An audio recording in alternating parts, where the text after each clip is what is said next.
Grok Talk. It's Grok Talk, and we're talking, and we're grokking. And Michelle Lavelle's joined us. I gotta find your microphone, Michelle. Is that you? Is that me? It sounds like you. It sounds a lot like you, actually. Oh, that's good. Yeah. Actually, Michelle, I need you to move closer to Keith. Hello. Be nice. We're friends. I'm Will not- you be on camera?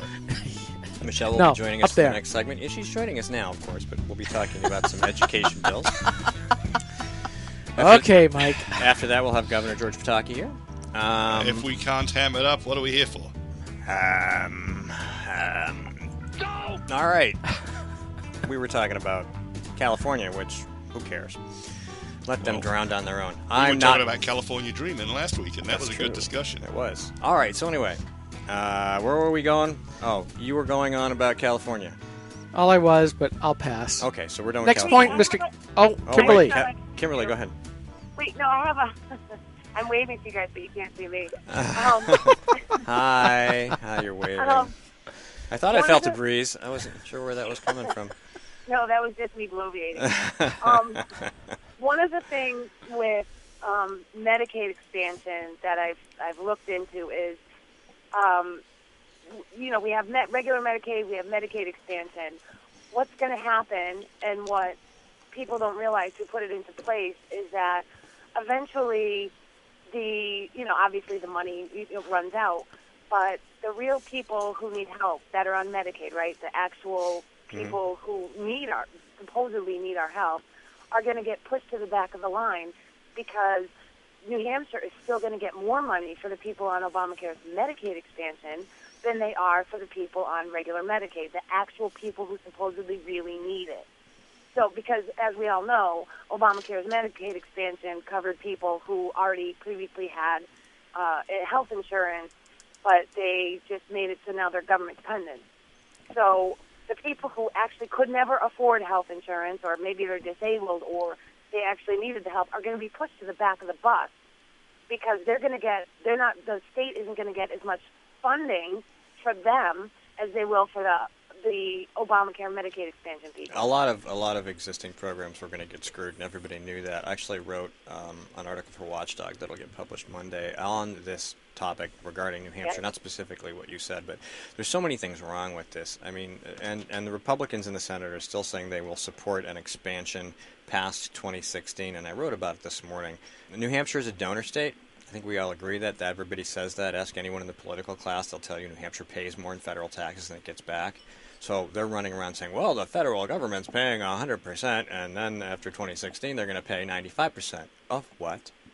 Of donor state money, which means all the other states are still going to get more of our money. They're just going to get more and more of our money. So this is the stupidest thing. It's not free, which you were writing about yesterday or the day before. Yep. When one of these people walks up to you and says, enjoy your free Medicaid expansion, isn't New Hampshire a donor state? Yeah. Isn't it? I mean, so if we're a donor state and this is federal money, that means we're getting even less back? Is that your argument? No, they want us to all consider that, the federal tax, this is money coming in from outside the state. And we're a to donor Jeb Bradley's face, I said, what, are we not federal taxpayers, everybody in this room? So how can you sit there as an individual? I'm looking at this as an individual taxpayer. I've got my local taxes, and then on top of that, I've got my county taxes, then I got my state taxes, and then I've got the federal taxes. Stop lying. He got very unhappy with me. Yeah. And I just don't understand why that this simple concept was so much of an affront to Jeb Bradley. Where's this free money coming from? Yeah. And what's one of the things that we've been hearing about for the last couple of cycles? We have to fix our roads and bridges. We have to fix our roads and bridges. We have to fix our roads and bridges. Well... But they don't fix them, and they steal the funds. Yeah, and then they spend it on other stuff, Kimberly.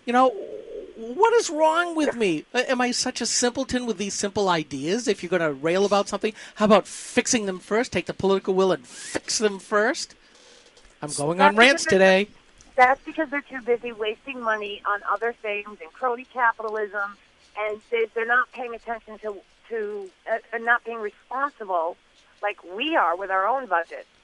And you're right about the federal funds. That drives me insane when people say, oh, it's federal funds. Who do you think pays that, you morons? We do. Exactly, Kimberly. And, it's all our money. And so the healthcare compact, we're just looking at one policy, healthcare.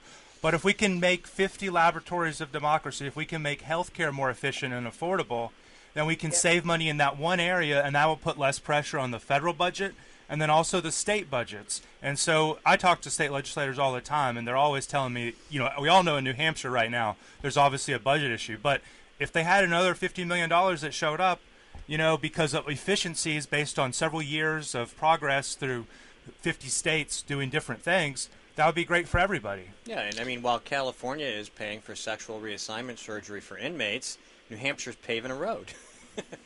Well, no, that's they've been long to talk about this, Steve, about how if they would give they give block grants to states. I forget what it is for welfare or Medicaid. If they let the states make the decisions, it would be far more efficient.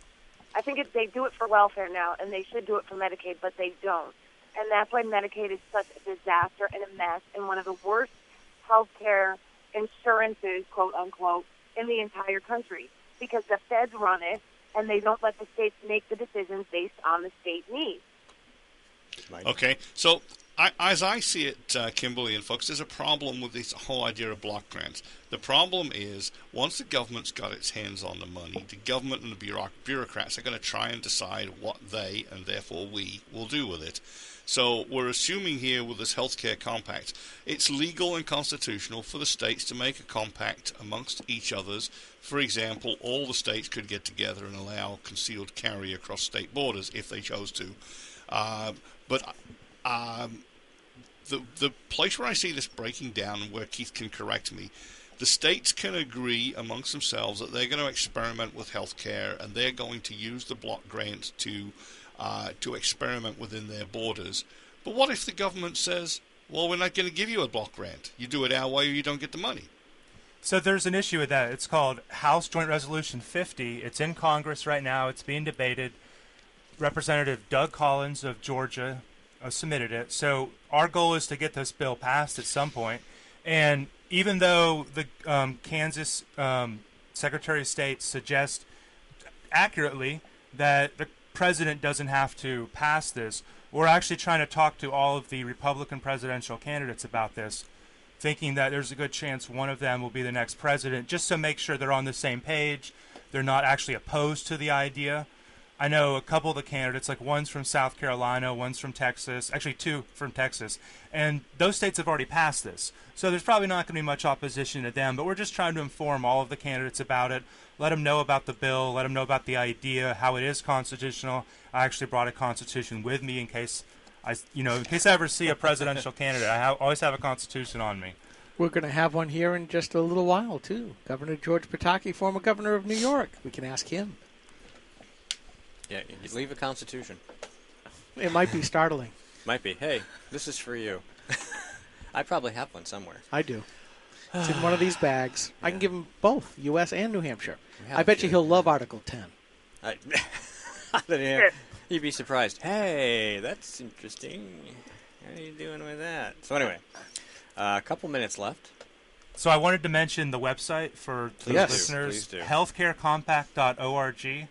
It's a great website. We're also on Twitter. You can Google that. But basically, HC Compact is on Twitter. But healthcarecompact.org is our website. I encourage everyone to go check it out. We have a blog. We're constantly posting stuff, a Facebook page. And I'm going to be traveling the state. So today I'm going to a national security conference. That's what I was talking about. I'm going to be talking to presidential candidates about this. And then Senator Rand Paul is going to be in the North Country. Later today I'll be talking to him. So get out there, talk to people. I just looked at a WMUR poll. This is healthcare is one of the top 5 issues in New Hampshire right now that the voters are concerned about. So this is a major issue in New Hampshire. It's got education. I think the latest poll I showed was just slightly above it. So Michelle's going to be talking about education, and that's also, of course, a major issue in New Hampshire. It is. Indeed. Indeed. I'm going to go off on a side tangent. So you're going to that meeting that's been labeled by the Southern Poverty Law Center and the Center for American Islamic Relations as a hate group? Good job there, guy. I saw that I five presidential candidates are going to be there. I hold those two aforementioned groups in very low disregard, by the way, because we've got some people who are going to be speaking about anti-Islamic jihad. So, of course, political correctness. We must shut you up. Right. Right. Not happening. No. No. That conference started at 8:30 and it's running until 6 tonight. Yeah. It is a all-day thing, and here we sit. Here we sit. Yeah. Well, I have other things I have to do. You guys are welcome to go. I bet you I could get your press pass. No, I could get in if I wanted to, but no, I've got other stuff to attend to, like Life. Life. Thank you. That's a much better way of It's a putting hobby. it. Nobody's paying you to go there, so. Thank you, everybody, for having me on. I really appreciate the opportunity, and if you want to talk about it more, I know I've been talking to one of your bloggers, Tom, about this idea. Mm-hmm. So if you ever want to know more about interstate compacts, there's over 200 of them right now. New Hampshire's involved in over 30, or the healthcare compact, or if you want an update anytime, let me know. Well, that'd be interesting to see what we've got ourselves enmeshed in. That would be. I mean, maybe there's some good stuff in there. Nicely put there, Yeah, Steve. there's got to be something in there that's good. I mean, this is good. I like this. There's an education one real quick. So people in New Hampshire can go to school in Vermont if they live near the Connecticut River, and the same is true. So there's some students from Vermont that go to school in New Hampshire.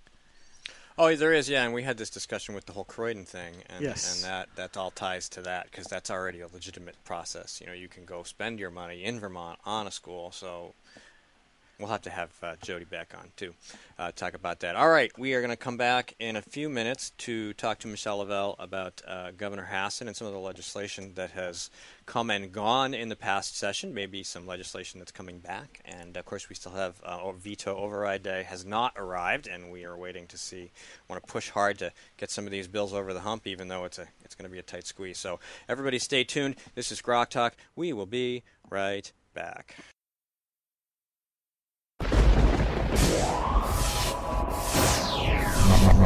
Rock Talk.